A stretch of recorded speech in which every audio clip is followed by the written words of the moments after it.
Hello friend, कैसे हैं आप सब। आशा करते हैं आप लोग अच्छे होंगे। तो हम लोगों ने पिछली लेक्चर में बात किया था फ्लिप्स कर्व के बारे में। ठीक है, हम लोग का चैप्टर है इन्फ्लेशन एंड अनएम्प्लॉयमेंट, महंगाई और बेरोज़गारी। तो पहले लेक्चर में बात किया था हम लोगों ने व्हाट फ्लिप्स कर्व। अगर आप लोगों ने फ्लिप्स कर्व को नहीं देखा है तो ऊपर लिंक शो कर रहा होगा, उस लिंक को पर आप टैप करके वहाँ से आप देख सकते हैं। उस लेक्चर को देखने के बाद ही ये लेक्चर देखें। ठीक है, वो पार्ट 1 था इस चैप्टर का। सो पार्ट 2 में आते हैं। अब हमारा फ्लिप्स कर्व में हम लोग एंड कहाँ किए थे, वहाँ पर एंड किए थे कि फ्लिप्स कर्व 1960 से लेके 1970 के बीच में बिल्कुल अप्लीकेबल था। अच्छी बात था, फॉलो कर रहा था जो फ्लिप्स कर्व ने बोला था, there is a trade off between inflation and unemployment. But 1970 के बाद ऐसा क्या हुआ जो फ्लिप्स कर्व अप्लीकेबल नहीं रहा। जो फ्लिप्स कर्व कह रहे थे वैसा नहीं हुआ इकॉनमी के अंदर। क्यों, क्या हुआ ऐसा, तो ये हम लोग देखने वाले। ठीक है, और ये हम लोग देखने वाले। तो जो हमें बताता है कि फ्लिप्स कर्व क्यों अप्लीकेबल नहीं था, वो कौन सा मॉडल था हमारा, वो हमारा मॉडल था expectation augment Phillips curve. Expectation augment Phillips curve, समझ रहे हो। ये हमारा मॉडल एक्सप्लेन करेगा कि वाई 1970 से 2005 के बीच में क्यों हमारा फ्लिप्स कर्व अप्लीकेबल नहीं था, और 1960 से 1970 के बीच में क्यों अप्लीकेबल था। समझ रहे हो, हमारे सामने अब 3 क्वेश्चन है। पहला क्वेश्चन, क्यों अप्लीकेबल था। पहला क्वेश्चन, क्यों अप्लीकेबल था between 1960 to 1970, why Phillips curve is applicable. Second question is between 1970 to 2005 क्यों अप्लीकेबल नहीं है। और तीसरा क्वेश्चन, कैसे पॉलिसी मेकर फ्लिप्स कर्व का यूज़ करे या ना करे। क्या पॉलिसी मेकर को फ्लिप्स कर्व का यूज़ करना चाहिए या नहीं करना चाहिए। अगर कहीं अप्लीकेबल है, कहीं अप्लीकेबल नहीं है, तो पॉलिसी मेकर यहाँ पर असमंजस में रहते हैं, क्या उनको यूज़ करना चाहिए या नहीं करना चाहिए। तो ये हम लोग का 3 क्वेश्चन है, क्वेश्चन नंबर 1, 2 एंड 3। और ये तीनों क्वेश्चन का आंसर हमारा कौन देगा, एक्सपेक्टेशन ऑगमेंट फ्लिप्स कर्व, ये हमारा देगा। ये हमारा जो है एक्सपेक्टेशन ऑगमेंट फ्लिप्स कर्व, ये किसके द्वारा दिया गया था, हमारा मिल्टन फ्रीडमैन, और किन के द्वारा हमारा दिया गया था, एडमंड। तो ये 2 साइंटिस्ट ने मिल करके expectation augment Phillips curve model लाया और इन्होंने एक्सप्लेन किया, ये सब क्वेश्चन का आंसर दिया। अच्छा, तो हम लोग आंसर की बात करेंगे, वो लास्ट में बात करेंगे। सबसे पहले देखते हैं ये एक्सपेक्टेशन ऑगमेंट फ्लिप्स कर्व कहता क्या। ठीक है, तो एक्सपेक्टेशन ऑगमेंट फ्लिप्स कर्व हमारा कहता है कि जो फ्लिप्स कर्व बोले थे हमारा, क्या बोले थे, there is a negative relationship between inflation and unemployment. Expectation augment Phillips curve कहता है ऐसा नहीं होता है। वो कहते हैं कि there is a negative relationship between क्या चीज, unanticipated inflation. There is a negative relationship between unanticipated inflation and cyclic unemployment. क्या चीज, there is a negative relationship between what, unanticipated inflation and cyclic unemployment. Unanticipated inflation तो वहाँ पर था और unemployment भी था। यहाँ पर न्यू क्या आया, अनएंटीसिपेटेड। एंटीसिपेटेड का मतलब क्या हुआ, आपने अगर सोचा है कि आज अगर आईपीएल का मैच है तो चेन्नई सुपर किंग 200 रन मारेगी, आपने सोचा था और चेन्नई सुपर किंग ने 200 रन मार दिया, तो आपने जो एंटीसिपेट किया था वैसा ही बिल्कुल हुआ। So that means anticipated. But unanticipated का मतलब क्या हुआ, अगर चेन्नई सुपर किंग का मैच है, आपने सोचा कि 200 रन मारेगी, लेकिन हमारा कितना रन मारी, 100 रन के अंदर, 120 रन के अंदर वो ऑल आउट हो गई। यस और नो, सो यहाँ पर क्या हुआ, हमने जितना सोचा था वो नहीं हुआ, हमने जो फ्यूचर में सोचा वो नहीं हुआ। तो इसका मतलब क्या होता है, अनएंटिसिपेटेड, ठीक है, जो हमने सोचा उसके विपरीत या वो चीज़ नहीं हुआ, उस चीज़ को कहते हैं अनएंटिसिपेटेड, ठीक है। और ये क्या है, साइक्लिक। अनएंटिसिपेटेड का मतलब क्या हुआ, अनएंटिसिपेटेड का मतलब है जो एक्चुअल अभी इन्फ्लेशन है, मतलब जो चेन्नई सुपर किंग अभी रन बनाई है उस मैच के अंदर, जो एक्चुअल उस टाइम 9:30 बजे रात को जितना वो रन बनाई है, और माइनस क्या चीज़, एक्सपेक्टेड इन्फ्लेशन, एक्सपेक्टेड इन्फ्लेशन, जितना आपने एक्सपेक्ट किया था। अब suppose that Chennai super king जो है वो एक्चुअल जो रन बनाई है उस टाइम वो 200 बनाई है, और आपने एक्सपेक्ट किया था कितना, 180 एक्सपेक्ट किया था, समझ रहे हो, 200 रन बनाई है, आपने एक्सपेक्ट कितना किया था, 180 एक्सपेक्ट किया था। तो ये क्या है, अनएंटिसिपेटेड है, ये सुनो, जितना आपने एक्सपेक्ट किया था उससे ज़्यादा बनाई। सो दैट मीन्स अनएंटिसिपेटेड इन्फ्लेशन किसको कहते हैं, एक्चुअल जो है इन्फ्लेशन अभी मार्केट में माइनस जितना लोग एक्सपेक्ट किए थे कि मार्केट में जितना इन्फ्लेशन, गेटिंग और नॉट। उसी तरीके से साइक्लिक सेम चीज़, क्या लिखेंगे यहाँ पर, एक्चुअल अनएम्प्लॉयमेंट जो है हमारा मार्केट के अंदर, जो अभी अनएम्प्लॉयमेंट है मार्केट के अंदर, माइनस ये हमारा क्या चीज़ आ गया, एक्सपेक्टेड की जगह हम लोग यहाँ पर क्या लिखेंगे, नेचुरल रेट ऑफ अनएम्प्लॉयमेंट, मतलब जो अभी मार्केट के अंदर है और जितना होना चाहिए, कितना होना चाहिए, नेचुरल रेट ऑफ अनएम्प्लॉयमेंट, इसका वीडियो आ चुका है, अगर नहीं देखें तो नीचे लिंक दिया हुआ है डिस्क्रिप्शन में, वहाँ पर देख सकते हैं क्या होता है नेचुरल रेट ऑफ अनएम्प्लॉयमेंट का मतलब है कि कोई भी इकॉनमी में ऐसा नहीं हो सकता बेरोज़गारी रहे ही नहीं, कुछ बेरोज़गारी रहेगा ही रहेगा, हमेशा रहेगा, और कितना बेरोज़गारी रहना सही चीज़ है इकॉनमी के लिए वो हमारा बताता है नेचुरल रेट ऑफ अनएम्प्लॉयमेंट। उतना बेरोज़गारी है मतलब सही कर रहा है इकॉनमी, उतना चलेगा, समझ रहे हो, वो नेचुरल दिया हुआ है, इस तरीके से सोच सकते। तो नेचुरल रेट ऑफ अनएम्प्लॉयमेंट वो कहते हैं अभी मार्केट में कितना, जो अभी है और जितना होना चाहिए उसको साइक्लिक कहते हैं। अनएंटिसिपेटेड जो अभी है माइनस जो एक्सपेक्ट किया गया था उसको हम लोग अनएंटिसिपेटेड इन्फ्लेशन कहते हैं। तो उन्होंने बोला, क्या बोला, हमारा एक्सपेक्टेड ऑगमेंट फिलिप्स कब बोले कि there is a negative relationship between unanticipated inflation and cyclic unemployment, समझे नहीं ना। तो आइए, ये तो हमारा थ्योरी हुआ, अब हम लोग आकर के समझते हैं कि कैसे क्या होता है ये अनएंटिसिपेटेड, ठीक है, साइक्लिक क्या चीज़, तो हम लोग समझते हैं, आइए समझते हैं। तो हम लोग लेट मानते हैं, पहला केस मानते हैं कि जितना हमने सोचा था कि चेन्नई सुपर किंग रन बनाएगी उतना ही बनाई। पहला हम लोग समझ रहे हैं कि एंटीसिपेटेड है, समझ रहे हो, मतलब इकॉनमी के अंदर एंटीसिपेटेड, जितना सोचा था वही चीज़ हुआ बिल्कुल, ठीक है। अच्छा, हमारा नॉर्मल लेवल की बात कर रहे हैं, स्टार्टिंग हमारा this is our what, aggregate demand, this is our short run aggregate supply curve, हाँ या ना, short run aggregate supply curve upward sloping, ये चीज़। एंड और लॉन्ग रन में हमारा कैसा होता है सप्लाई कर्व, बिल्कुल वर्टिकल होता है, long run supply curve, long run supply curve हमारा कैसा होता है, बिल्कुल वर्टिकल होता है। तो इनिशियली हमारा इक्विलिब्रियम पर था E1, कोई प्रॉब्लम नहीं, जिस पर हमारा अगर देखते हैं ये हमारा क्या है, प्राइस है, क्या है, प्राइस।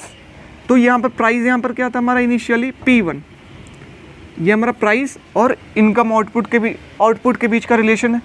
तो हमारा इनिशियली वाई वार जैसे इक्विलिब्रियम लेवल पे था, ठीक है, हमारा बिल्कुल E1 इक्विलिब्रियम लेवल पे था। अब सपोज़ क्या हुआ कि हमारा इकॉनमी के अंदर सपोज़ एग्रीगेट डिमांड, सपोज़ क्या हुआ कि लोग जो है डिमांड करना इकॉनमी के अंदर बढ़ा दी। कब बढ़ाए होंगे, अगर मनी सप्लाई बढ़ा होगा, लेट, अगर मनी सप्लाई बढ़ा होगा, समझ रहे हो, मार्केट के अंदर मनी सप्लाई मतलब मनी मार्केट के अंदर ज़्यादा होगा, तो एग्रीगेट डिमांड लोग क्या करेंगे, उनके पास पैसा अगर ज़्यादा होगा तो डिमांड क्या करेंगे, ज़्यादा करेंगे। तो अगर डिमांड ज़्यादा करेंगे तो बताइए किधर की ओर शिफ्ट करेगा, एडी और एस अगर देखा होगा तो यहाँ से आप समझ में आ जाना चाहिए कि व्हाट गवर्नमेंट स्पेंडिंग या M/P अगर बढ़ता है तो एडी कब कहाँ किधर की ओर शिफ्ट करता है, rightward. Yes or no, yes, aggregate demand S, getting or not. So aggregate demand बढ़ेगा जिसके कारण किधर की ओर शिफ्ट करेगा, राइट वर्ड की तरफ शिफ्ट करेगा, राइट वर्ड्स की तरफ शिफ्ट करेगा। इसका मतलब क्या है, इनिशियली अगर प्राइस हमारा 100 रुपये था, दैट इज इनिशियली हमारा प्राइस अगर 100 रुपये है तो इकॉनमी में हमारा आउटपुट कितना प्रोड्यूस हो रहा था, वाई डैश। अब हमारा देखो, अब हमारा प्राइस क्या हो गया, अब हमारा प्राइस कितना हो गया, 110 रुपये हो गया। सपोज दैट 10% इकॉनमी के अंदर प्राइस, सपोज दैट 10% जो है वो सप्लाई इंक्रीज़ किया गया, मनी सप्लाई बढ़ाया गया। तो एंटीसिपेटेड का मतलब 10% अगर एग्रीगेट डिमांड कितना इंक्रीज़ किया, 10%, तो जितना एग्रीगेट डिमांड इंक्रीज़ किया उतना ही क्या इंक्रीज़ करेगा, प्राइस इंक्रीज़ करेगा। क्योंकि क्या एंटीसिपेटेड, कंपनी जानती है कि इतना मनी सप्लाई इंक्रीज़ किया है, कि एंटीसिपेटेड का मतलब जानती है वो चीज़, हम जानते हैं चेन्नई सुपर किंग इतना रन मारेगा, जो मैंने एक्सपेक्ट किया वही हुआ, वही जितना कंपनी एक्सपेक्ट की थी कि इतना मनी सप्लाई इंक्रीज़ किया गया 10%, तो वो क्या करेगी, प्राइस को 10% इंक्रीज़ कर देगी। और प्राइस को अगर 10% ये इंक्रीज़ कर देगी तो हमारा इक्विलिब्रियम लेवल कहाँ पर चला जाएगा, बताइए। अगर प्राइस हमारा क्या होता है, एंटीसिपेटेड है, हम लोग जानते हैं एक्सपेक्टेड प्राइस बढ़ेगा। अगर एक्सपेक्टेड प्राइस बढ़ेगा, राइट वर्ड, जिसके कारण क्या हुआ, प्राइस हमारा इंक्रीज़ कर गया। और प्राइस अगर इंक्रीज़ करेगा तो एस कब किधर की ओर शिफ्ट करेगा, बताइए, एस और एडी से अपवर्ड की ओर शिफ्ट करेगा, yes or no, yes. So this AS curve shift toward upward. Any problem, no. Why, because expected price get increases, yes or no. Price बढ़ने वाला है कितना, 10%, क्यों, क्योंकि एंटीसिपेटेड 10% मनी सप्लाई बढ़ा, यस और नो। सो ये चीज़ aggregate supply increase करेगा 10% से, अब एग्रीगेट सप्लाई अपवर्ड की तरफ मूव करेगा। अपवर्ड की तरफ मूव करने से क्या हुआ, यहाँ पर देखना, ये एडी डैश, ये हमारा हो गया शॉर्ट रन डैश, ठीक है, और ये हमारा लॉन्ग रन, और तीनों यहाँ पे मैच कर रहे हैं। सो इक्विलिब्रियम यहाँ पर क्या हो गया, E2, ये सुन लो, इक्विलिब्रियम क्या हो गया, E2। तो आउटपुट चेंज किया वाई डैश लेवल से, नहीं चेंज किया। क्यों नहीं चेंज किया, क्योंकि एंटीसिपेटेड जितना एग्रीगेट डिमांड बढ़ा मनी सप्लाई बढ़ने के कारण 10%, उतना ही हमारा क्या हुआ, प्राइस 10% इंक्रीज कर गया, 110। हाँ या ना, आउटपुट चेंज किया, नहीं चेंज किया, बिल्कुल वाई डैश। तो जो हम लोग मनी सप्लाई बढ़ा रहे हैं 10% से, एग्रीगेट डिमांड जो 10% बढ़ा, उतना ही बिल्कुल क्या हुआ, प्राइस 10% इंक्रीज कर गया, जिसके कारण क्या, आउटपुट बिल्कुल सेम। तो एंटीसिपेटेड अगर इन्फ्लेशन, अगर मार्केट को पता है कि इतना होने वाला है, तो आउटपुट में कोई चेंजेस नहीं आएगा। क्या आएगा, आउटपुट में नो चेंज, बट प्राइस बिल्कुल 100%, ठीक है। जितना एंटीसिपेट किया गया, जितना इंक्रीज या डिक्रीज करेंगे, उतना ही प्राइस इंक्रीज और डिक्रीज होगा। सो प्राइस क्या होगा, 100% anticipated. Getting or not? So this is the story of what, anticipated. Any problem? नहीं। अब लेकिन हम लोग बात करने वाले, ये एंटीसिपेटेड समझ ली, लेकिन यहाँ पर क्या है, अनएंटीसिपेटेड ना। तो हम लोग अब किस चीज़ की बात करेंगे, अनएंटीसिपेटेड की बात करें। क्यों हम लोगों ने एंटीसिपेटेड की बात की, ताकि अनएंटीसिपेटेड और एंटीसिपेटेड को रिलेट कर सके। इस जगह जो आउटपुट प्रोड्यूस हो रहा है, इसको कहते हैं फुल एम्प्लॉयमेंट लेवल, समझ रहे हो। इस जगह आउटपुट जो प्रोड्यूस हो रहा है, जहाँ पर शॉर्ट रन लॉन्ग रन सभी इंटरसेक्ट कर रहे हैं, उस जगह को क्या कहते हैं, फुल एम्प्लॉयमेंट लेवल, समझ रहे हो। तो फुल एम्प्लॉयमेंट लेवल हमारा बिल्कुल चेंज नहीं कर रहा है, समझ रहे हो क्या हो रहा है यहाँ पर, ये चीज़। अच्छा, एंटीसिपेटेड इन्फ्लेशन में हुआ क्या, ये समझना, एंटीसिपेटेड इन्फ्लेशन में हुआ क्या, ये तो हम लोग देख लिए। अब हम लोग बात करेंगे अनएंटीसिपेटेड इन्फ्लेशन के बारे में। क्या चीज़, अनएंटीसिपेटेड इन्फ्लेशन। तो आइए अब हम लोग बात करते हैं अनएंटिसिपेटेड इन्फ्लेशन।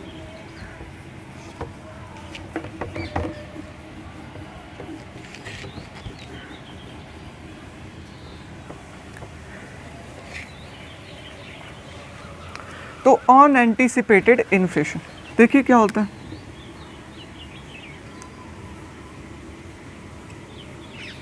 इन्फ्लेशन अनएंटिसिपेटेड का मतलब जितना मार्केट में ने एज्यूम किया था कि इतना महंगाई इंक्रीज करेगा उससे ज़्यादा इंक्रीज कर गया, जितना सोचा था उससे ज़्यादा इंक्रीज कर गया महंगाई। समझ रहे हो कि नहीं? जितना चेन्नई सुपर किंग रन बनाएगा 200 उससे कम बनाए, दैट इज़ अनएंटिसिपेटेड।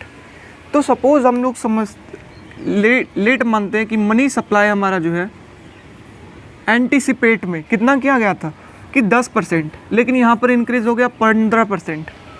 समझ रहे हो कि नहीं? एंटिसिपेट किया गया था कितना 10%, लेकिन इंक्रीज कंपनी सोची थी कि 10% मनी सप्लाई इंक्रीज करेगी सरकार के द्वारा, लेकिन इंक्रीज कितना हुआ 15% इंक्रीज। समझ रहे हो कि नहीं? तो ये चीज़ यहाँ पर कि मनी सप्लाई हमारा 15% बढ़ गया, जिसके कारण इफेक्ट क्या होगा ये देखना हम लोग कर्व के द्वारा देखते हैं। कर्व के द्वारा देखते हैं दिस इज प्राइस और इनकम आउटपुट का बीच का रिलेशन। ये aggregate demand curve, short run aggregate demand curve, short run aggregate supply curve, ये हमारा इक्विलिब्रियम में long run supply curve. Any problem नहीं ना? ये चीज़ रहा इवन इक्विलिब्रियम। इनिशियली प्राइस हमारा क्या है यहाँ पर 100 है इनिशियली, आउटपुट कितना है वाई डैश लेवल पे है, कोई प्रॉब्लम नहीं। अब क्या हुआ 15% मनी सप्लाई बढ़ गया, 15% मनी सप्लाई, मनी लोगों के पास ज़्यादा है तो एग्रीगेट डिमांड भी कितना बढ़ेगा 15% बढ़ेगा, कोई प्रॉब्लम नहीं। एग्रीगेट डिमांड कर्व कितना परसेंट अब शिफ्ट करेगा 15% शिफ्ट कर गया ए डी डैश पे। अगर एग्रीगेट मनी सप्लाई ज़्यादा है M/P ज़्यादा तो एग्रीगेट डिमांड किधर की ओर शिफ्ट करेगा ADS से राइटवर्ड। तो यहाँ क्या किधर की ओर शिफ्ट करेगा राइटवर्ड। एनी प्रॉब्लम नहीं। बट एक्सपेक्ट कितना किया था मार्केट एक्सपेक्ट कितना किया था, एक्सपेक्टेड इन्फ्लेशन कितना मार्केट एक्सपेक्ट किया था 10% एक्सपेक्ट किया था। Getting or not? कितना एक्सपेक्ट किया था 10% एक्सपेक्ट किया था कि 10% प्राइस इंक्रीज करे। तो 10% प्राइस इंक्रीज करेगा भविष्य में, तो बताइए P इंक्रीज करेगा तो जो एग्रीगेट सप्लाई कर्व है, सप्लाई कर्व वो किधर की ओर शिफ्ट करेगा 10% इंक्रीज करेगा आने वाले टाइम में। एक्सपेक्टेड प्राइस ये कंपनी ने माना था, जिसके कारण सप्लाई कर्व किधर की ओर शिफ्ट करेगा upward. Yes or no? Yes. कितना परसेंट 10%, ये कितना है 15%। तो एग्रीगेट शॉर्ट रन ये, तो ये हमारा किधर की ओर शिफ्ट कर गया कुछ 10% कुछ ये रहा, ठीक है। तो ये हमारा कितना परसेंट शिफ्ट किया अपवर्ड की ओर शिफ्ट किया, कितना परसेंट 10% शिफ्ट किया।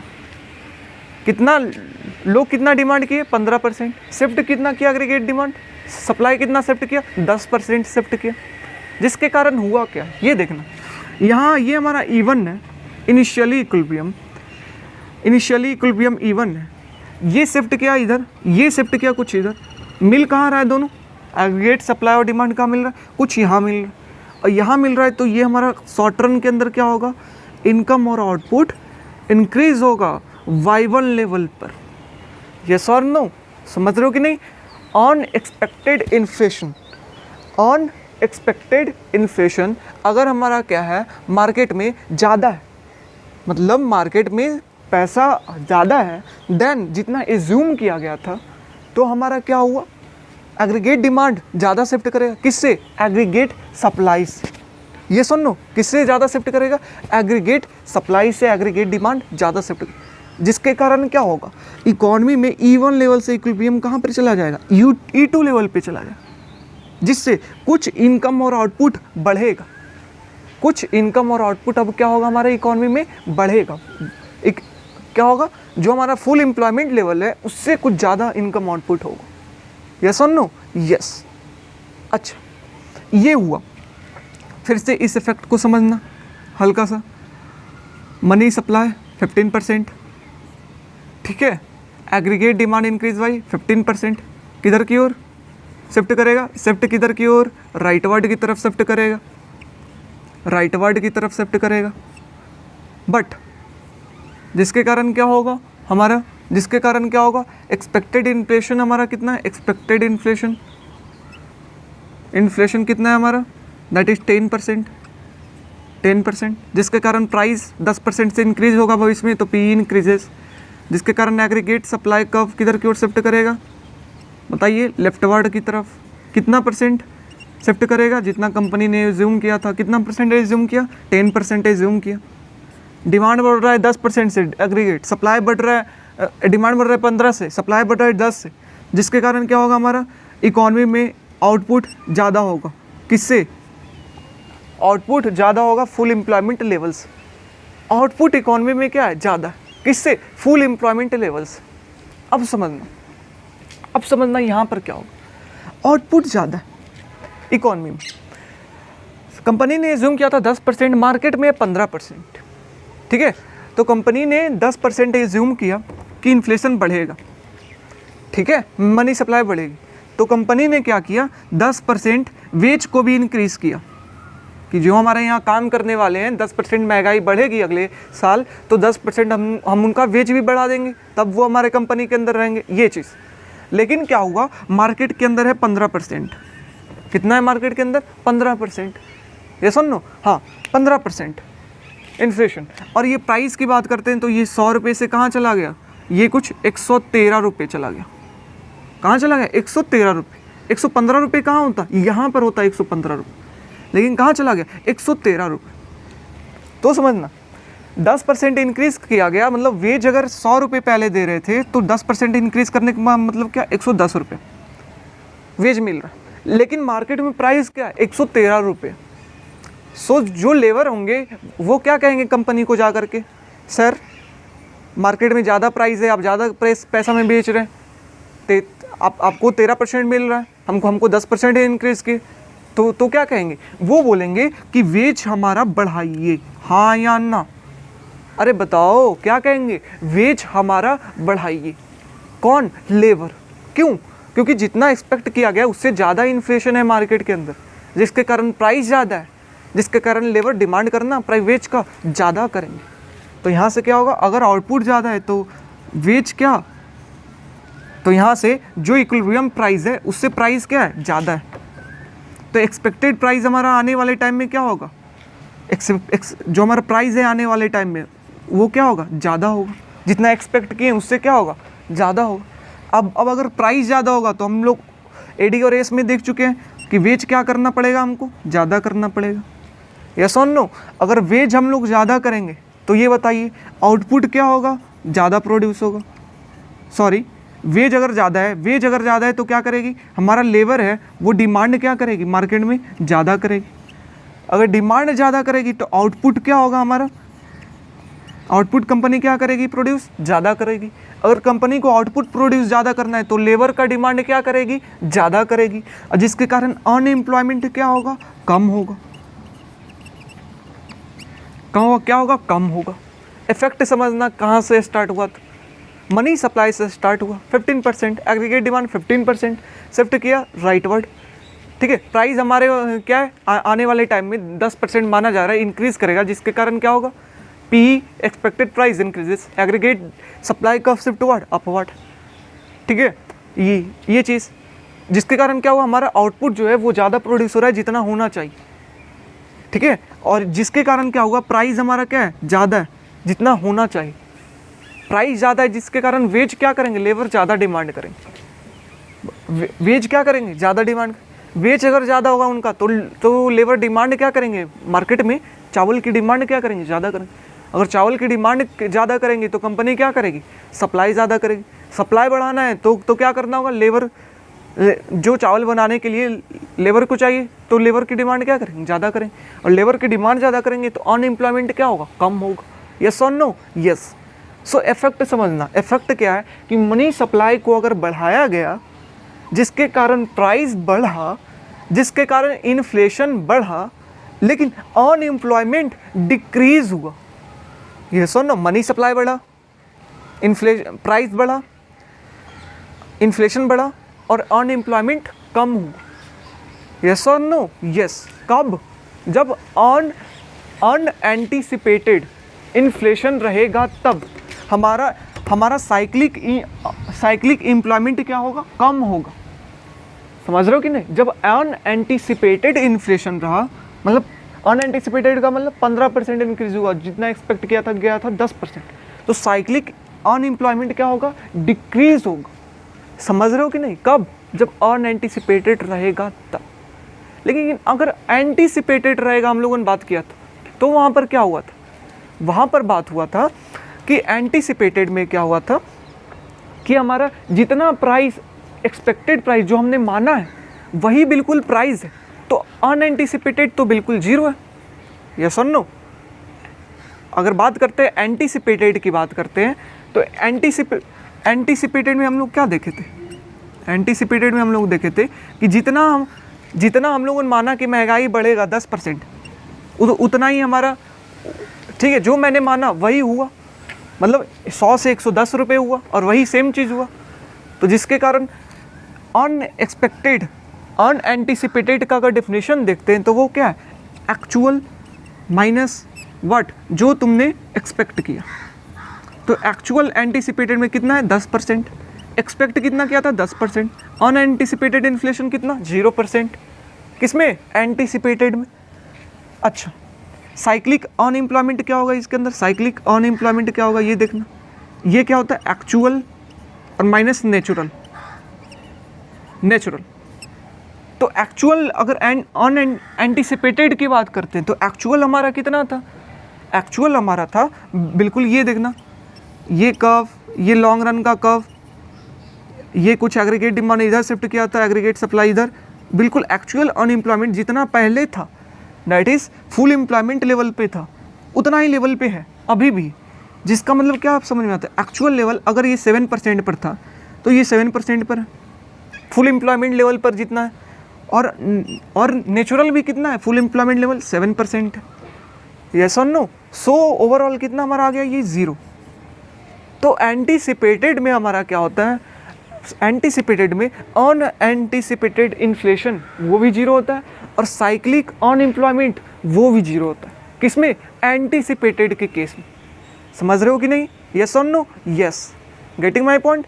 एंटीसिपेटेड में ये होता है कि अनएम्प्लॉयमेंट कि हमारा क्या चीज़, ये एंटीसिपेटेड में हमारा अनएंटिसिपेटेड जो है इन्फ्लेशन वो 0 होगा और साइक्लिक अनएम्प्लॉयमेंट भी क्या होगा? 0 होगा, क्योंकि फुल एम्प्लॉयमेंट लेवल पे ही इकॉनमी, जितना अनएम्प्लॉयमेंट पहले था उतना ही अभी भी है। Yes or no? ये चीज़। लेकिन अगर हम लोग बात करते हैं अनएंटिसिपेटेड की, इसमें कैसा होगा ये देखना। अनएंटिसिपेटेड, इसमें क्या होगा ये देखना।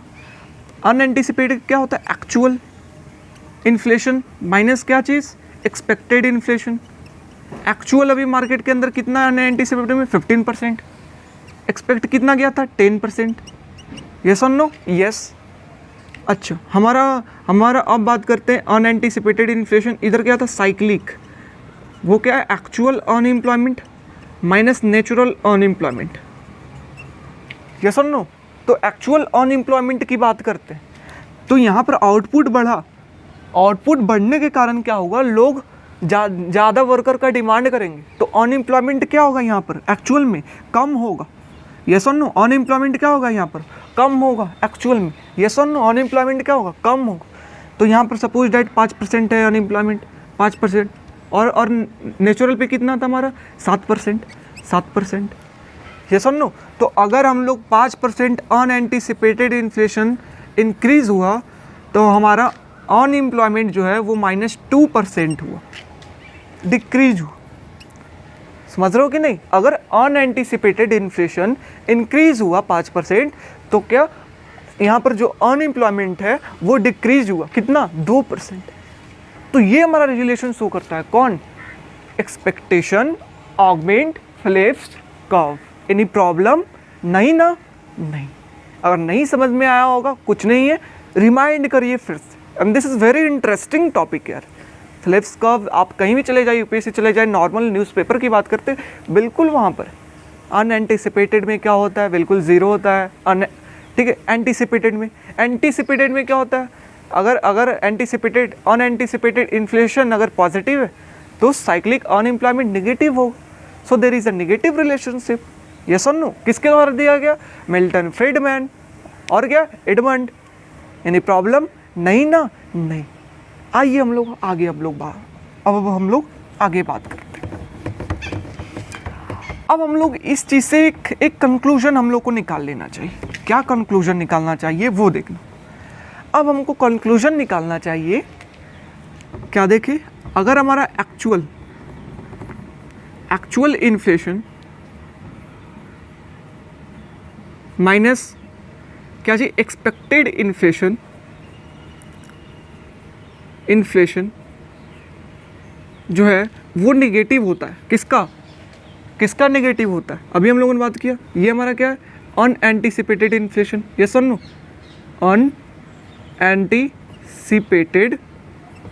इन्फ्लेशन, इसका यही ना फार्मूला था। यस और नो, वो क्या होता है, नेगेटिव होता है। किसका, साइक्लिक अनएम्प्लॉयमेंट का, साइक्लिक अनएम्प्लॉयमेंट का। तो अनएंटिसिपेटेड का ये होता है फार्मूला। साइक्लिक अनएम्प्लॉयमेंट का क्या होता है, actual unemployment minus natural unemployment. Any problem, नहीं। एक्चुअल इन्फ्लेशन को किस चीज़ से डिनोट किया जाता है, पाई से। एनी प्रॉब्लम, इन्फ्लेशन को पाई से। एक्चुअल इन्फ्लेशन कितना है, पाई। एक्सपेक्ट हम लोग कितना किए थे, पाई ई किए थे एक्सपेक्ट, ठीक है। और हमारा यहाँ से माइनस एक्चुअल अनएम्प्लॉयमेंट को किस चीज़ से डिनोट करें, यू से। और नेचुरल रेट ऑफ अनएम्प्लॉयमेंट को किससे डिनोट करें, यू बार से। एनी प्रॉब्लम, नहीं। अब एक चीज़ और लगा देना है, क्या लगा देना है, यहाँ से हमको ये स्लोप लगा देना है, दैट इज एच। एच क्या बता रहा है, स्लोप बता रहा है, किसके बीच का, inflation and unemployment. So this is our mathematical term. ये इस चीज़ को, ये हमारा हुआ mathematical equation of expectation augment Phillips curve. Any problem, what, वही चीज़ जो हम लोगों ने जाना, एक्चुअल इन्फ्लेशन माइनस क्या, expected inflation is equal to minus, because inversely relationship है, नेगेटिव रिलेशनशिप है, that's why minus. Actual unemployment minus natural unemployment, समझ रहे हो ये चीज़। अच्छा, अब इस से पाई ई को अगर एक्चुअल इन्फ्लेशन मार्केट में देखना है तो क्या हमको करना पड़ेगा, expected inflation plus, sorry minus लगेगा, minus H U minus U bar. हाँ या ना, हाँ। क्या, पाई इज इक्वल टू कितना, pi E minus H U minus U bar. मतलब नेचुरल, मतलब हमको अगर देखना एक्चुअल मार्केट में इन्फ्लेशन कितना है, तो हमारा जो एक्सपेक्ट किए और माइनस एच, और ये हमारा अनएम्प्लॉयमेंट वाला इधर पार्ट, साइक्लिक अनएम्प्लॉयमेंट, समझ रहे हो। और इसी चीज़ को हम लोग कहते हैं क्या चीज़, वो जो है expectation augment Phillips equation of, समझ रहे हो, इसी चीज़ को कहते हैं। ये इक्वेशन हमारा क्या बता रहा है, ये समझ लो। ये इक्वेशन हमारा क्या बता रहा है, ये समझ लो। ये इक्वेशन अगर पाई ज़्यादा है पाई ई से, मतलब अगर हमारा इन्फ्लेशन ज़्यादा है किससे, पाई ई से। अगर हमारा इन्फ्लेशन ज़्यादा है किससे, एक्सपेक्टेड जितना किए थे उससे ज़्यादा है एक्चुअल, तो हमारा क्या होगा, इस चीज़ को अगर इधर पॉजिटिव है, इस दोनों इक्वेशन को इक्वल करना है ना, बीच में इक्वल का साइन है, कैसे होगा, ये तो माइनस है, हाँ या ना, इक्वल करना है तो उधर अगर पॉजिटिव है तो इधर भी क्या बनाना होगा, पॉजिटिव बनाना होगा, हाँ या ना, हाँ। अब बताओ पॉजिटिव कैसे बनाएगा, कैसे पॉजिटिव बनेगा, ये बताना। इधर पॉजिटिव है, लेकिन एक सेकेंड, हम लोग क्या जानते हैं कि इधर अगर पॉजिटिव है तो इधर क्या होगा, नेगेटिव होगा, क्योंकि why, there is a inversely relationship. So अगर इधर इन्फ्लेशन पॉजिटिव है तो ये इधर क्या होगा, नेगेटिव होगा, तो ये क्या होगा, नेगेटिव होगा। यस और नो, यस, हाँ या ना, हाँ। तो ये चीज़, तो इधर हमारा क्या होगा, जो हमारा अनएम्प्लॉयमेंट जो अभी है वो कम होगा, किससे, नेचुरल से। अनएम्प्लॉयमेंट क्या हो, इन्फ्लेशन। जैसे ही इस फिगर की बात करते हैं, हमारा क्या है यहाँ से देखना, जितना एक्सपेक्ट किए हैं उससे ज़्यादा है इन्फ्लेशन, 15% एक्सपेक्ट किए थे 10%, तो हमारा नेचुरल की बात करें वो कितना है, हमारा नेचुरल हमारा 7%, हाँ या ना। और अनएम्प्लॉयमेंट कितना है एक्चुअल में, कितना है 6%। Yes or no, yes. इधर अगर पॉजिटिव है, हाँ वो जो बैक में बोले थे 1 मिनट पहले उस चीज़ को रॉन्ग है। इधर अगर पॉजिटिव है इज इक्वल टू है तो इधर भी पॉजिटिव करना पड़ेगा, और पॉजिटिव करना है मतलब ये माइनस है तो अंदर भी माइनस, अंदर ये जो इक्वेशन है इसको भी माइनस होना होगा। माइनस होने का मतलब है ये इसको u बार बड़ा होगा, u से u बार बड़ा होने का मतलब नेचुरल अनएम्प्लॉयमेंट ज़्यादा है, दैट इज 7% जो अभी है, मतलब बेरोजगारी अभी कम है जितना होना चाहिए। तब ये क्या होगा, माइनस अंदर होगा, माइनस 7% माइनस में, 6% प्लस में, तो माइनस माइनस क्या बनेगा प्लस, और इधर भी क्या प्लस, तब इक्वेशन दोनों इक्वल आएगा। समझ रहे हो कि नहीं। तो ये हमारा इक्वेशन क्या बता रहा है, ये देखना कि अगर इन्फ्लेशन अभी ज़्यादा है एक्सपेक्टेड, तो क्या होगा, हमारा जो नेचुरल रेट है वो ज़्यादा होगा एक्सपेक्टेड से। ऐसा no, natural rate of unemployment ज़्यादा होगा एक्सपेक्टेड, मतलब इन्फ्लेशन महंगाई अभी ज़्यादा है तो अभी अनएम्प्लॉयमेंट कम होगा। Yes or no, yes. और उसी तरीके से अपोजिट, अगर एक्सपेक्टेड ज़्यादा है, महंगाई अभी कम है जितना एक्सपेक्ट किए थे, तो हमारा अनएम्प्लॉयमेंट क्या होगा, क्या होगा, अनएम्प्लॉयमेंट जो है एक्चुअल अनएम्प्लॉयमेंट, अभी अनएम्प्लॉयमेंट वो ज़्यादा होगा। अगर महंगाई अभी कम है तो बेरोज़गारी अभी ज़्यादा होगी। Yes or no. तो ये हमारा रिलेशन बता रहा है, ये इक्वेशन बता रहा है। यानी प्रॉब्लम नहीं ना। तो ये हमारा हुआ कि एक्सपेक्टेड इक्वेशन क्या होता है, मैथमेटिकल क्या होता है, तो ये इक्वेशन होता है। सो इस तरीके से हम लोगों ने ये बात समझ ली है। अब हमको बात करना है नेक्स्ट टॉपिक, ये एक्सपेक्टेशन ऑगमेंट फिलिप्स कर्व हम लोग देख लिए, क्या होता है, क्या कहता है, क्या कहता है बताइए, क्या कहता है बताइए। There is a negative relationship between unanticipated inflation and what, cyclic unemployment. Yes or no. Equation का मतलब क्या हुआ, pi minus pi E is equal to minus सेच multiplication u minus u bar, हाँ या ना। अगर अभी इन्फ्लेशन ज़्यादा है, pi is greater than pi, तो अनएम्प्लॉयमेंट एक्चुअल अभी कम होगा देन नेचुरल, यही ना देखे। Yes. Now let's come to next topic, that is shifting of Phillips curve. कब फिलिप्स कर्व शिफ्ट करेगा, कब फिलिप्स कर्व शिफ्ट करेगा। अच्छा, फिलिप्स कर्व कब शिफ्ट करेगा, ठीक है। ये हमारा एक्सपेक्टेशन ऑगमेंट मॉडल से ही आएगा। कैसे आएगा, फिलिप्स कर्व की बात करते हैं, किसके किसके बीच का रिलेशन है। ये सपोज हम लोग वेज की जगह इन्फ्लेशन लिख रहे हैं, इन्फ्लेशन, और हमारा क्या है यहाँ पर अनएम्प्लॉयमेंट, इसके बीच का रिलेशनशिप। लेकिन हम लोग क्या जानते हैं, हम लोग जानते हैं किससे, एक्सपेक्टेशन ऑगमेंट मॉडल से, pi minus pi E is equal to minus सेच U minus U bar. Any problem नहीं ना, नहीं। तो ये हमारा क्या है, पाई और क्या चीज़, यू के बीच का रिलेशनशिप। अच्छा, पाई हो गया और यू के बीच का रिलेशनशिप, तो बाकी क्या बचा, पाई ई और क्या बचा, यू बार। मतलब ये पाई क्या है, एक्सपेक्टेड इन्फ्लेशन, और यू बार हमारा क्या है यहाँ से, natural rate of unemployment, natural rate of unemployment. Yes or no. सो हमारा फिलिप्स कर्व कब शिफ्ट करेगा, तो कब शिफ्ट करेगा, जब हमारा एक्सपेक्टेड इन्फ्लेशन, ये दोनों का तो इक्वेशन ही है, तो बाकी यही दोनों ना बचा, तो ये दोनों कारण क्या करेगा, फिलिप्स कर्व शिफ्ट करे। जब एक्सपेक्टेड इन्फ्लेशन, महंगाई अगर आने वाले टाइम में अगर बढ़ने वाली या कमने वाली है, ठीक है, अगर ज़्यादा चेंज कर रही है तो फिलिप्स कर्व क्या करेगा, शिफ्ट करेगा। और क्या, जब natural rate of unemployment change होगा, ठीक है, कि हमारा जो इकॉनमी के अंदर बेरोज़गारी का दर, जो अच्छी बात है उतना होना चाहिए, जितना लॉजिकल बात, जितना लॉजिकल हमारा अनएम्प्लॉयमेंट होना चाहिए, वो अगर चेंज कर तो फिलिप्स कर्व चेंज शिफ्ट करेगा। Yes or no, yes. अब बात आता है कि राइटवर्ड कब शिफ्ट करेगा, तो अगर एक्सपेक्टेशन इन्फ्लेशन बढ़े और नेचुरल रेट ऑफ अनएम्प्लॉयमेंट बढ़े तो दोनों अगर बढ़ेगा तो किधर की ओर ये शिफ्ट करेगा, up to right. Any problem? किसके कारण शिफ्ट करेगा?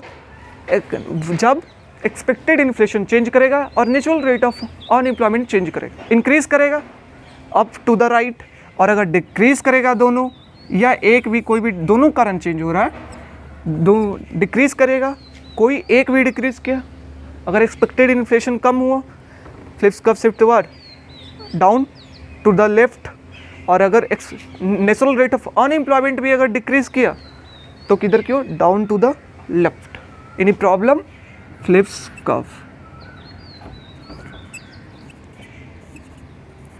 समझ रहे हो? ये क्या हुआ, अप टू राइट जब इंक्रीज करेगा कोई एक या दोनों, या यहाँ पर क्या होगा, डाउन टू राइट जब डिक्रीज करेगा, डाउन टू लेफ्ट। यानी प्रॉब्लम? तो शिफ्ट कब करेगा फ्लिप्स कर्व, अब हमको समझ में आ गया। अच्छा, अब एक चीज़ यहाँ से पूछना चाहिए कि आपने स्टार्टिंग में ये लेक्चर से पहले आपने बात किया था 3 क्वेश्चन के बारे में, ये सुन लो 3 क्वेश्चन, तो वो 3 क्वेश्चन आपने दिया लेकिन अभी तक उसका आंसर नहीं दिया। आपने बोला था कि एक्सपेक्टेड ऑगमेंट फ्लिप्स कर्व जब पढ़ लोगे ना तो ये कुछ तीनों क्वेश्चन का आंसर मिल जाएगा। बताइए तीनों क्वेश्चन का आंसर क्या है? समझ रहे हो? ये अब हम लोग देखने जा रहे हैं कि वो तीनों क्वेश्चन का आंसर क्या है। So let's come. तो पहला क्वेश्चन नंबर 1 क्या था कि 1960 से 70 के बीच में क्यों फ्लिप्स कर्व जो है वो वैलिड था? क्यों फ्लिप्स कर्व जो बोला गया था, there is a trade off between unemployment and inflation 1961 से लेकर 1969 1965, क्यों वैलिड था? क्यों फॉलो कर रहा था इस रिलेशन को? वाई? इसलिए फॉलो कर रहा था ना क्योंकि फ्लिप्स कर्व 60 से 70 के बीच में ज़्यादा चेंज नहीं कर रहा था। फ्लिप्स कर्व ज़्यादा चेंज नहीं कर रहा था, शिफ्ट ज़्यादा नहीं कर रहा था, little shift and Phillips curve during what 60 से 70। क्यों जो है वो बहुत कम शिफ्ट कर रहा था या नहीं शिफ्ट कर रहा था? वाई? बिकॉज एक्सपेक्टेड इन्फ्लेशन जो था, जितना लोग एक्सपेक्टेड इन्फ्लेशन ज़्यादा इन्फ्लेशन जो एक्सपेक्टेड लोग मान रहे थे उतना ही एक्सपेक्टेड इन्फ्लेशन हो रहा था। Yes or no? So expected inflation जो मान रहे थे वही हो रहा था, या फिर नेचुरल रेट ऑफ अनएम्प्लॉयमेंट वो भी ज़्यादा चेंज नहीं कर रहा था। अनएम्प्लॉयमेंट लगभग क्या था हमारा, दोनों इस पीरियड में कांस्टेंट था। समझ रहे हो? ज़्यादा चेंज नहीं कर रहा था, जिसके कारण फिलिप्स कर्व शिफ्ट नहीं कर रहा था। इस कारण ये वैलिड है। अब समझ में आया क्यों वैलिड है? समझ रहे हो क्यों 60 से 70 के टाइम में फॉलो किया गया? बिकॉज 60 के 70 के टाइम में हमारा एक्सपेक्टेड इन्फ्लेशन और नेचुरल रेट ऑफ अनएम्प्लॉयमेंट है वो क्या, दोनों जो है दोनों हमारा बिल्कुल लगभग कांस्टेंट था, ज़्यादा वेरी नहीं कर रहा था, जिसके कारण फिलिप्स कर्व हमारा वैलिड था, कर्व शिफ्ट नहीं कर रहा था। बट 1970 से 2005 क्यों नहीं है? तो ये समझना 1970 में हमारा क्या हुआ कि 1973 से 1975 पहला ऑयल शॉक हुआ, बिकॉज इस समय ओपेक फॉर्मेशन हुआ। Yes or no? यस, ये हम लोगों ने बात कर चुका है, पहले भी बहुत बार कर चुका है कि 1973 से 75 के बीच में ऑयल शॉक आया। समझ रहे हो कि नहीं? और कब आया? 1979 से 1981, इसके बीच में भी ऑयल शॉक आया। 2 ऑयल शॉक आए, एक बार नहीं 2 बार ऑयल शॉक आया। 2 बार प्राइस ऑयल की इंक्रीज़ हो गई। इंक्रीज़ होने का मतलब क्या हुआ कि मार्केट में इन्फ्लेशन बढ़ रहा है, जिसके कारण क्या होगा, जितना लोग एक्सपेक्ट किए थे एक्सपेक्टेड इन्फ्लेशन इस दौरान क्या होगा, चेंज करेगा। एक्सपेक्टेड इन्फ्लेशन इस दौरान क्या करेगा, चेंज करेगा। ठीक है, मार्केट में ऑयल शॉक आने के कारण प्राइस बढ़ेगा तो कंपनी अपने डिसीजन में चेंजेस करेगी, तो अनएम्प्लॉयमेंट चेंज करेगा, इन्फ्लेशन चेंज करेगा, है कि नहीं? वैसे ही नेचुरल रेट ऑफ अनएम्प्लॉयमेंट क्या करेगा, चेंज करेगा। नहीं प्रॉब्लम? तो दोनों चेंज करेगा। दोनों चेंज करने का इफेक्ट क्या हुआ, शिफ्ट इन क्या, फिलिप्स कर्व, शिफ्ट हो गया Phillips curve. That's why Phillips curve does not hold. समझ रहे हो, इस कारण फिलिप्स कर्व होल्ड नहीं कर रहा था। क्यों? क्योंकि इकॉनमी में जो है वो फ्लक्चुएशन ज़्यादा थी। फ्लक्चुएशन ज़्यादा होने के कारण एक्सपेक्टेड इन्फ्लेशन में फ्लक्चुएशन ज़्यादा थी, नेचुरल रेट ऑफ अनएम्प्लॉयमेंट में क्या था, फ्लक्चुएशन ज़्यादा था। समझ रहे हो, तो इस वजह से हम लोगों का क्या हुआ कि हमारा फिलिप्स कर्व वैलिड नहीं था इस टाइम। और क्या 81, 83, 84 के टाइम क्या हुआ हमारा, 83, 84 के टाइम में क्या हुआ कि हमारा बिल्कुल कॉन्ट्रैक्टरी, सबसे टाइट, मार्केट में पैसा बिल्कुल बढ़ गया था। क्योंकि 1970 में यहाँ पर expansionary monetary policy, expansionary fiscal policy अपनाया गया, जिसके कारण मार्केट में बहुत महंगाई भी थी तेल के कारण, और ये दोनों पॉलिसी के कारण मार्केट में पैसा भी ज़्यादा था, ठीक है, जिसके कारण और महंगाई ज़्यादा थी। समझ रहे हो, 1970 ये हमारा पॉलिसी फेल्यूर का एग्जाम्पल है। नहीं देखो तो लेक्चर जाके देख सकते हो पॉलिसी फेल्यूर का, कब पॉलिसी फेल किया, एग्जाम्पल 1970 में, ठीक है। तो इन्फ्लेशन ज़्यादा थी, इन्फ्लेशन से लड़ना है तो सरकार ने क्या किया, पैसा को कम किया। पैसा को कम कैसे किया, कॉन्ट्रैक्टरी मॉनेटरी पॉलिसी और एक्सपेंशनरी फिस्कल पॉलिसी ये अपनाया। तो पॉलिसीज़ में देखो कितना ज़्यादा चेंजेस है, फ्लक्चुएशन ज़्यादा थी, एक्सपेक्टेड इन्फ्लेशन फ्लक्चुएट ज़्यादा करेगा, natural rate of unemployment fluctuate ज़्यादा करे, फिलिप्स कर्व शिफ्ट इधर उधर ज़्यादा करे, जिसके कारण फिलिप्स कर्व वैलिड नहीं रहा। समझ रहे हो, तो दूसरा क्वेश्चन था क्यों फॉलो नहीं किया, ये भी सॉल्व, एनी प्रॉब्लम नहीं। Let's come to third question. Third question था हमारा क्या था कि हमारा जो पॉलिसी मेकर है वो क्या हमारा यूज़ करना चाहिए फिलिप्स कर्व को, पॉलिसी मेकर को। So our third question is policy maker, will policy maker use Phillips curve in their policies, yes or no. क्या पॉलिसी मेकर, क्योंकि देखो कभी क्या हुआ कि फिलिप्स कर्व सही था, जो जैसा माना गया वही चीज़ हुआ, फिर हुआ कि फिलिप्स कर्व नहीं, जो माना गया वैसा नहीं हो रहा है फिलिप्स कर्व के अकॉर्डिंग। तो क्या पॉलिसी मेकर को फॉलो करना चाहिए या नहीं करना चाहिए। तो देख यहाँ से दो व्यू आता है। पहला व्यू क्या आता है हमारा, क्लासिकल, और दूसरा हमारा क्या, कीनियंस। क्लासिकल एंड कीनियंस, ठीक है। तो क्लासिकल हमारा क्या कहते हैं, क्लासिकल का हमारा कहना है, इनका कहना था ना, क्लासिकल में हम, अगर आप लोगों ने पढ़ा होगा या जान लीजिए कि प्राइस क्या होता है, फ्लेक्सिबल होता है, मतलब प्राइस वेरी करते रहता है। लेबर जो है, लेबर का प्राइस जो है वो ज़्यादा रिजिड नहीं होता है, मतलब प्राइस अगर कम होगा तो लेबर का प्राइस कम होगा, प्राइस अगर ज़्यादा हो गया तो लेबर का प्राइस ज़्यादा हो गया तुरंत। मतलब यहाँ पर क्या होता है, एंटीसिपेटेड, तुरंत एंटीसिपेट करता है। समझ रहे हो, प्राइस बिल्कुल फ्लेक्सिबल होता है, यहाँ पर तुरंत चेंज करता है। समझ रहे हो, लेकिन कीनियंस के का कहना था कि प्राइस क्या होता है, रिजिड होता है। In short run price rigid होता है शॉर्ट रन। क्यों रिजिड होता है शॉर्ट रन में, क्योंकि कोई भी कंपनी है वो एक सालों के लिए, 2 सालों के लिए वर्कर के साथ एग्रीमेंट करती है कि इतना मैं दूंगा तो इतना प्राइस दूंगा। तो अगर 1 से 2 साल में अगर प्राइस चेंज कर रहा है जिसका वेज के ऊपर कोई इफेक्ट नहीं होगा, यस और नो। सो यहाँ पर क्या होता है, वेज और प्राइस कह सकते हैं, वेज प्राइस क्या होता है, फ्लेक्सिबल होता है। यहाँ पर क्या होता है, वेज प्राइस रिजिड होता है। समझ रहे हो, क्यों, इनका कहना था कि मार्केट में लेबर यूनियन होता है, जिसके कारण एक बार उन्होंने एग्रीमेंट किया तो 1 से 2 सालों में प्राइस वेज ज़्यादा चेंज नहीं कर सकता। लेकिन यहाँ पर कहना है कि नो, कोई ऐसा यूनियन नहीं होता, प्राइस अगर मार्केट में चेंज कर रहा है तो वेज तुरंत चेंज कर गया हमारा भी। तो ये चीज़ एंटीसिपेटेड। अब देखो क्लासिकल क्या बोले, बिल्कुल एंटीसिपेटेड। अगर हमारा एग्रीगेट डिमांड, अगर क्या बोले कि क्लासिकल बोले कि अगर मनी सप्लाई 10% से बढ़ रहा है, एग्रीगेट डिमांड 10% से बढ़ेगा, और एग्रीगेट सप्लाई है वो भी शिफ्ट होगा कितना परसेंट से, 10% से। एक्सपेक्टेड प्राइस 100 से कितना 110 चला जाएगा, बिल्कुल एंटीसिपेटेड है, क्योंकि प्राइस बिल्कुल वेरी है, जितना चेंज करेगा उतना चेंज प्राइस भी करेगा।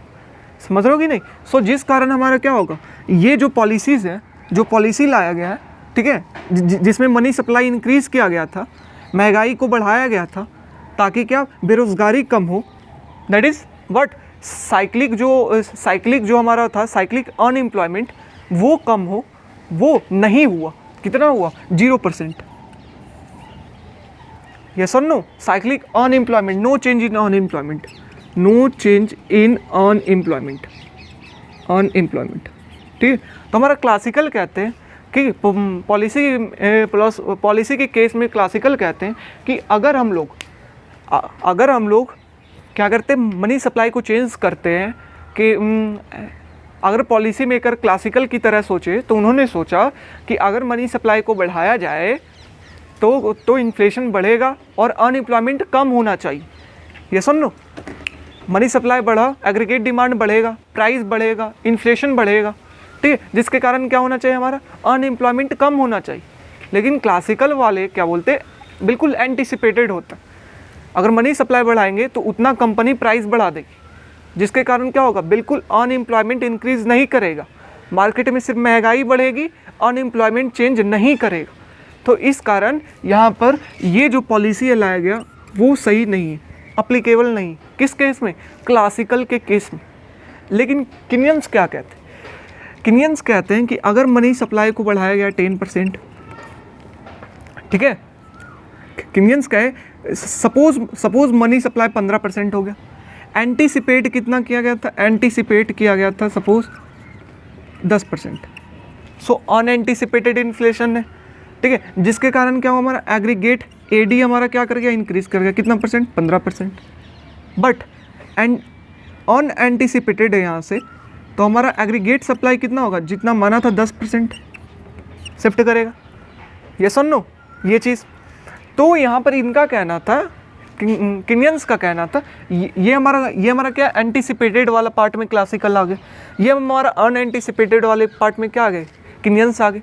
इनका कहना था कि प्राइस अगर ज़्यादा इंक्रीज कर रहा है, क्या हुआ, शॉर्ट रन में, अगर शॉर्ट रन की बात करते हैं, मनी सप्लाई ज़्यादा हो गया जितना एंटीसिपेट किया गया था, तो हमारा क्या, एग्रीगेट डिमांड ज़्यादा होगा, एग्रीगेट सप्लाई 10% होगा, ज़्यादा नहीं होगा, जिसके कारण क्या होगा यहाँ पर लेकिन प्राइस और वेज जो है वो शॉर्ट रन में क्या होता है, फ्लेक्सिबल नहीं होता, वो रिजिड होता है, चेंज नहीं कर सकते शॉर्ट रन में ज़्यादा।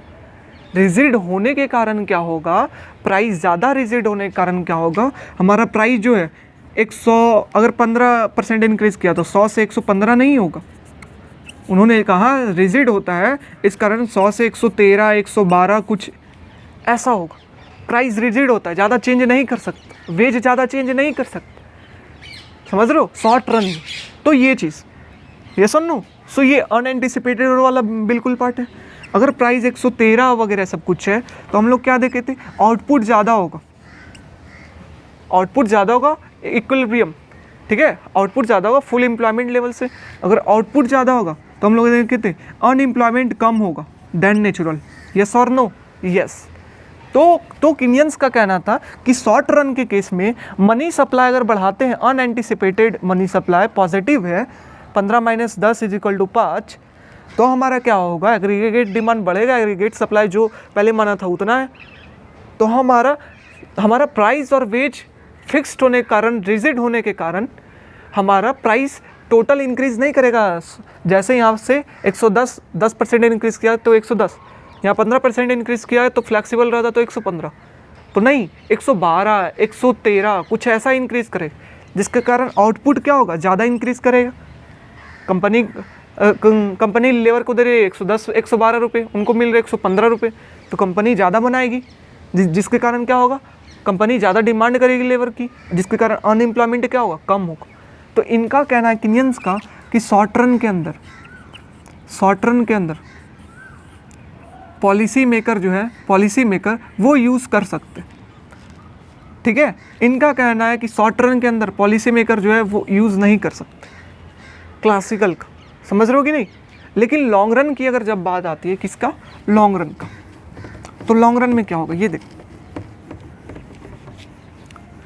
तो अगर लॉन्ग रन की बात आती है तो लॉन्ग रन में क्लासिकल का कहना है कि लॉन्ग रन के केस में, लॉन्ग रन का मतलब बहुत टाइम, 2 से 3 सालों में अगर मनी सप्लाई 10% इंक्रीज़ किया गया, ठीक है, तो लॉन्ग रन के केस में क्या होगा कि हमारा 10% अगर मनी सप्लाई इंक्रीज़ किया गया तो 10% बिल्कुल प्राइस इंक्रीज़ कर जाएगा, आउटपुट में कोई चेंजेस नहीं आएगी, समझ रहे हो। तो लॉन्ग रन के केस में हमारा चाहे क्लासिकल हो चाहे किनियंस हो, उन्होंने कहा कि अगर हमारा प्राइस लॉन्ग रन में अगर 10% से 15% हो जाए लॉन्ग रन में, फिर भी आउटपुट हमारा बिल्कुल कोई चेंज नहीं करेगा लॉन्ग रन में, समझ रहे हो कि नहीं। कि किनियंस भी बोले कि 2 से 3 सालों में, दैट इज़ लॉन्ग रन, उसमें एग्रीमेंट जो होती है सारे का चला जाता है, तो लॉन्ग रन में प्राइस क्या होता है, फ्लैक्सिबल होता है। किनियंस भी कहते हैं कि लॉन्ग रन में प्राइस फ्लैक्सिबल होता है, जिसके कारण 15% अगर इंक्रीज़ कर रहा है तो किनियंस के केस में भी कितना 15% बिल्कुल इंक्रीज़ कर जाएगा प्राइस, तो आउटपुट बिल्कुल इंक्रीज़ नहीं करेगा। सो लॉन्ग रन में बिल्कुल प्राइस जो है वो एंटीसिपेटेड होता है, 100% एंटीसिपेटेड होता है, चाहे किनियंस हो चाहे कुछ हो, लॉन्ग रन के अंदर एंटीसिपेटेड होता है। और एंटीसिपेटेड होने के कारण हमारा लॉन्ग रन सप्लाई कर्व जो है वो कैसा होगा, वर्टिकल। प्राइस लॉन्ग रन में क्या होता है कि सरकार अगर पैसा इंक्रीज़ कर रही है 10% 15%, तो शॉर्ट रन में किनियंस कहते हैं कि ठीक है अनएम्प्लॉयमेंट थोड़ा सा कम होगा, पैसा अगर बेरोज़गारी अगर ज़्यादा है तुम्हारे मार्केट में तो तुम पैसा इंक्रीज़ करके शॉर्ट रन में तुम बेरोज़गारी कम कर सकते हो, किनियंस कहे। लेकिन क्लासिकल कहे कि नहीं कर सकते, ठीक है। लेकिन लॉन्ग रन में बोल रहे हैं, दोनों का कहना है कि लॉन्ग रन में प्राइस जितना आपने मनी सप्लाई इंक्रीज़ किया है ना, उतना प्राइस इंक्रीज कर जाए, आउटपुट कोई चेंज नहीं करेगा। किनियंस बोले शॉर्ट रन में चेंज करेगा, इंक्रीज करेगा, जिसके कारण अनएम्प्लॉयमेंट डिक्रीज होगा। लेकिन लॉन्ग रन में वो बोलते हैं कोई चेंज नहीं होगा, अगर आप लोग मनी सप्लाई बढ़ा रहे हैं तो प्राइस इंक्रीज होगा। तो दोनों बिल्कुल एग्री थे लॉन्ग रन में कि अगर मनी सप्लाई जितना अगर 10% इंक्रीज़ किया जा रहा है तो लॉन्ग रन में प्राइस भी 10% इंक्रीज़ कर जाएगा। No effect on output. अगर आउटपुट पर इफेक्ट नहीं है तो अनएम्प्लॉयमेंट पर भी इफेक्ट नहीं होगा। Yes or no. So this is long run के अंदर पॉलिसीज़ अगर लाते हो मनी सप्लाई इंक्रीज़ करना, तो कोई सिर्फ प्राइस इंक्रीज़ करेगा और कुछ चीज़ चेंजेस नहीं, समझ रहे हो। So this is our overall chapter, समझ रहे हो। तो हम लोगों ने क्या क्या इस चैप्टर में बात किया, दैट इज़ स्टार्ट किया था ऑगमेंट, स्टार्ट किया था वहाँ हम लोग एक्सपेक्टेशन ऑगमेंट फ्लिप्स कर्व से स्टार्ट किया था, ठीक है। फिर हम लोग आए एंटीसिपेटेड, फिर आए अनएंटीसिपेटेड, फिर हम लोगों ने मैथमेटिकल डिराइव किया, ये सर नो मैथमेटिकल हम लोगों ने डिराइव किया। उसके बाद हम लोग फ्लिप्स कर्व कैसे शिफ्ट करता है, उसके बाद हम लोगों ने 3 क्वेश्चन देखा कि 1960 से 70 के बीच में क्यों फॉलो किया, 70 से 2005 तक क्यों फॉलो नहीं किया, क्योंकि फ्लक्चुएसन ज़्यादा थी, 60 से 70 में फ्लक्चुएसन कम थी। पॉलिसी मेकर कब यूज़ कर सकते, तो क्लासिकल बोले कि नहीं कर सकते, शॉर्ट रन चाहे लॉन्ग रन हो दोनों में नहीं कर सकते। कौन बोले, क्लासिकल। लेकिन किनियंस बोले कि शॉर्ट रन में यूज़ कर सकते हैं, लेकिन लॉन्ग रन में पॉलिसी का यूज़ करने का कोई इफेक्ट नहीं। यहाँ से ये तो दोनों बोले कि दोनों में कोई इफेक्ट नहीं, समझ रहे हो कि नहीं। तो ये हम लोगों ने बात की। तो अब देखिए आपके स्क्रीन के ऊपर प्रीवियस ईयर क्वेश्चन आ रहा होगा। पहला previous year question, what is expected augment Phillips curve. अब बता सकते हाँ या ना, हाँ। एनी प्रॉब्लम, नहीं ना, नहीं, समझ रहे। उसके बाद हमारा क्वेश्चन आता है सेकेंड क्वेश्चन हमारा आता है कि क्या, व्हाट इज अनएंटीसिपेटेड इन्फ्लेशन, और मैथमेटिकल एक्सप्रेशन बताइए। बना सकते हैं हाँ या ना, हाँ। सो ये प्रीवियस ईयर क्वेश्चन है, और एक दो जो कुछ क्वेश्चन होगा वो मैं नीचे डिस्क्रिप्शन के अंदर डाल दूंगा, ठीक है। तो आज का ये लेक्चर हम लोगों का ख़त्म हुआ। अगर अच्छा लगा हो तो ज़रूर लाइक करना, सब्सक्राइब करना, कमेंट करना, क्योंकि आपका साथ आपका अगर भरोसा रहा तो वो मेरे लिए कॉन्फिडेंट, समझ रहे। आपका भरोसा मेरे लिए वो कॉन्फिडेंट वाली चीज़। सो आप लाइक करें, सब्सक्राइब करें, ठीक है, चैनल को। तो मिलते हैं हम लोग नेक्स्ट लेक्चर में कभी, जहाँ पर हम लोग, ये अभी चैप्टर पूरा नहीं हुआ, इसके बाद भी आने वाले, इसके बाद भी एक लेक्चर और है, एक पार्ट और होगी। उसके अंदर हम लोग बात करेंगे cost of inflation, cost of unemployment unemployment होने का क्या कॉस्ट है, इन्फ्लेशन का क्या कॉस्ट है। सो इस तरीके से हम लोग इस चैप्टर को 3 पार्ट में करेंगे। 2 पार्ट हो चुकी है, तो हम लोग अगले नेक्स्ट लेक्चर में मिलते हैं। So thank you so much, have a nice day, bye bye.